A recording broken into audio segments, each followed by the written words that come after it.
Bonjour à tous et à tous, on se retrouve sur la chaîne Phenomenal Catch pour les résultats de WWE Crown Jewel 2024 qui s'est déroulé en Arabie Saoudite, à Riyad plus précisément. Alors, je dois juste dire une chose sur ce show. Putain, c'était quoi cette foule?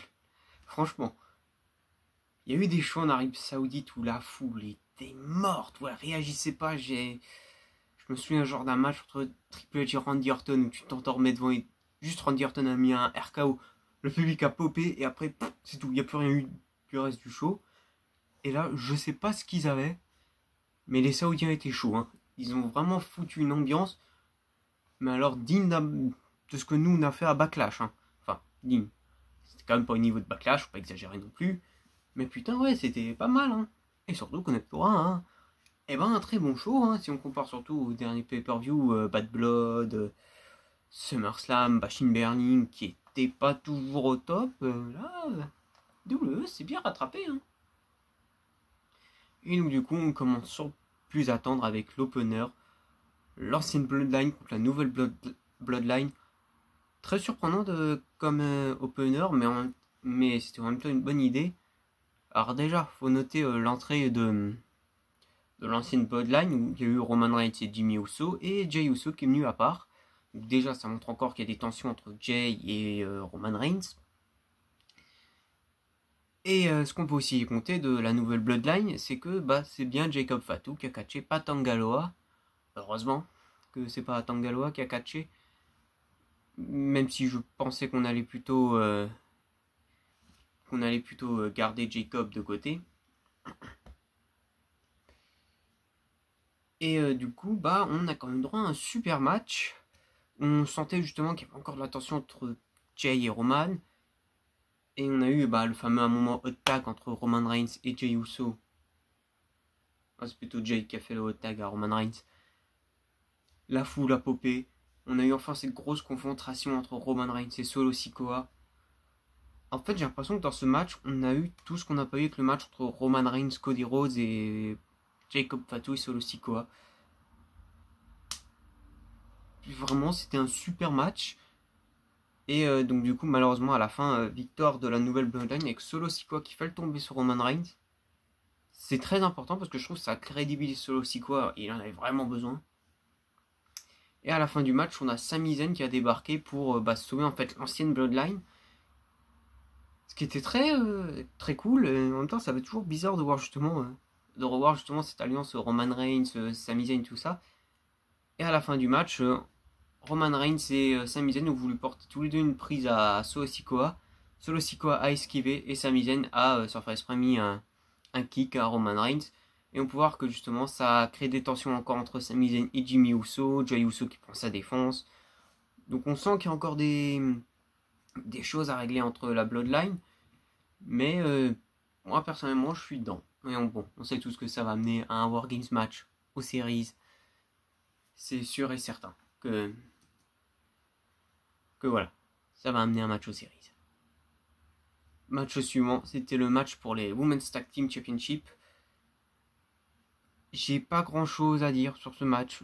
Il y a eu beaucoup de botch. Beaucoup de botch. Et je dois avouer, j'ai pas grand souvenir de ce match. Ouais, c'était pas mauvais, mais c'était pas ouf. Victoire des championnes Bianca Belair et Jade Cargill. Voilà, pas trop d'avis. Match suivant, c'était le match entre Bronson Reed et Seth Rollins. Et je dois dire que c'est le match avec le résultat le plus bizarre.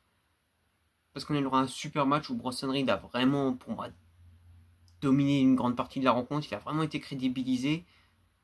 Mais c'est Seth Rollins en même temps qui a gagné. Mais en même temps, Bronson Reed est resté très fort. C'était très ingénieux comme la WWE a mis ça en place. Avec justement Seth Rollins qui porte plusieurs Kurt Stomp et qui en porte plein en fait justement sur Bronson Reed. Notamment un à l'extérieur du ring sur les chaises qui a ouvert Bronson Reed à l'arcade. Et on sent que la rivalité n'est pas finie. Alors, le seul bémol de ce match, c'est que je l'ai trouvé vachement très court. Même un peu trop court, en fait, à mon avis. il y avait... Oui, mais Bronson Reed est quand même, selon moi, resté très fort dans le match. Il a vraiment été mis en avant. Et j'espère vraiment que c'est lui qui va gagner la rivalité. Honnêtement, j'espère sincèrement que c'est lui qui gagne la rivalité. Oui, voilà.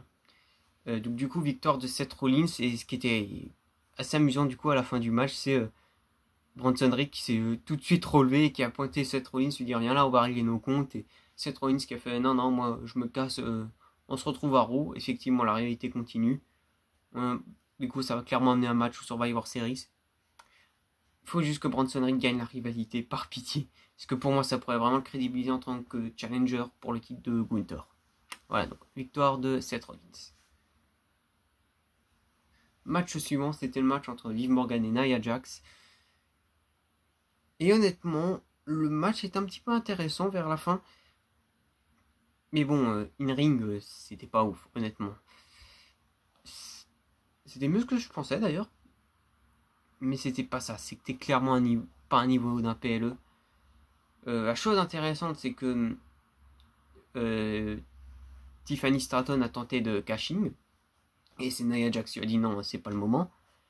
Et on a eu une intervention de Raquel Rodriguez, non pas pour casser la gueule à Nia Jax, mais plutôt à celle de Tiffany Stratton, ce qui a distrait Nia Jax, et Liv Morgan en a profité pour porter son finish et remporter le match et devenir la première Women's Crown Jewel Champion. J'ai pas grand chose à dire. Pour moi, la bonne personne a gagné. Même si bon, je suis pas fan de Liv Morgan en heel, je la préfère largement en face.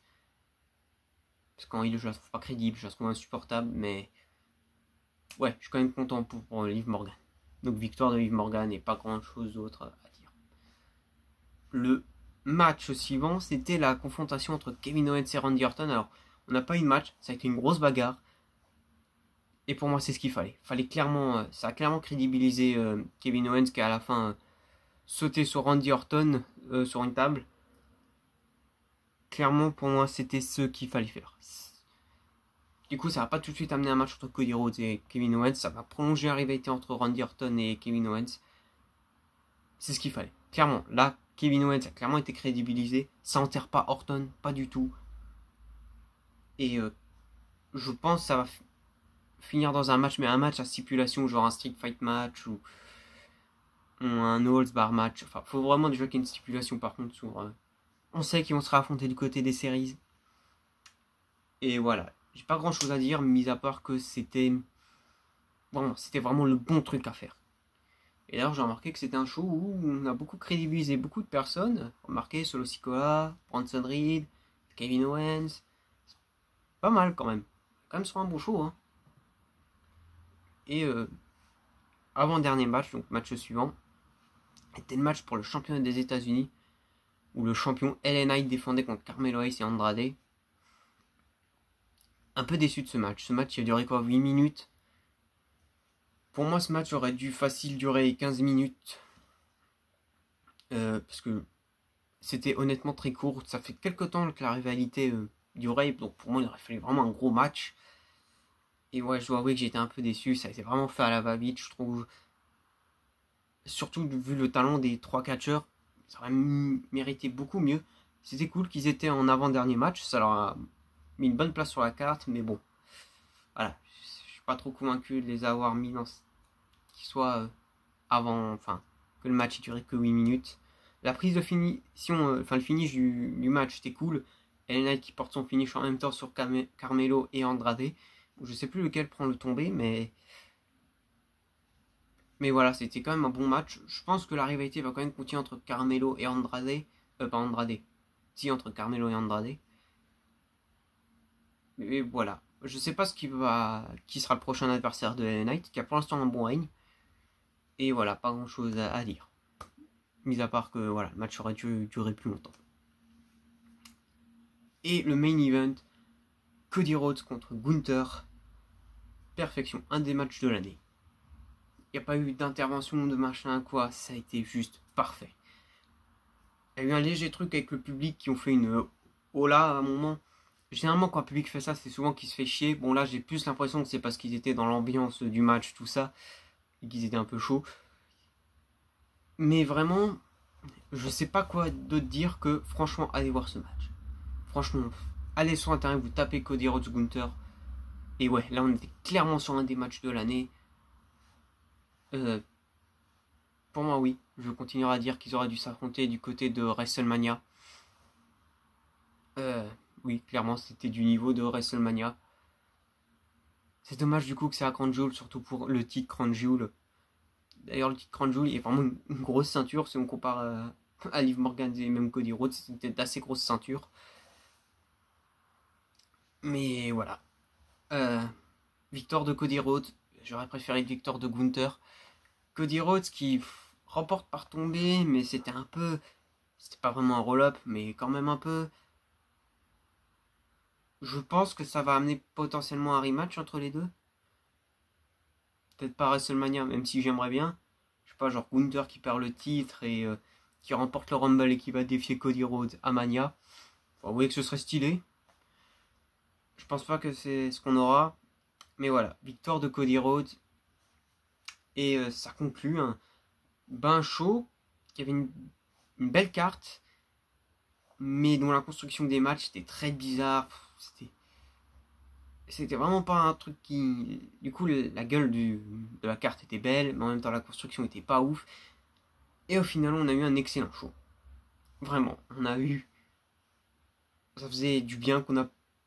On n'avait pas eu un tel show, bah, je crois, depuis le Backlash, enfin, un show aussi intense. Et ouais, oui, ça fait du bien quand même d'avoir enfin un vrai bon show comme ça. Et donc du coup, voilà.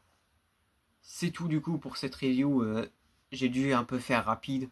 Aujourd'hui, j'ai dû faire un peu cette review rapide parce que voilà, j'ai pas forcément trop le temps. Je la fais vraiment en 2-2. Mais bon, voilà. C'est tout pour aujourd'hui. On se retrouve. Petite surprise encore cette semaine parce que pour exceptionnellement, on va faire la review d'un des shows hebdomadaires. Ce sera la review de NXT. Du coup, ça se passera dans l'arène culte de la ECW et qu'il y aura Blue Barret qui va catcher. Ça arrivera pas tous les jours, mais voilà, il y aura une review de NXT occasionnellement. Et je vous dis donc du coup à plus tard dans cette semaine pour la review de NXT. Et on se retrouvera à la fin du mois pour les pronostics de Survivor Series War Games. Allez, ciao!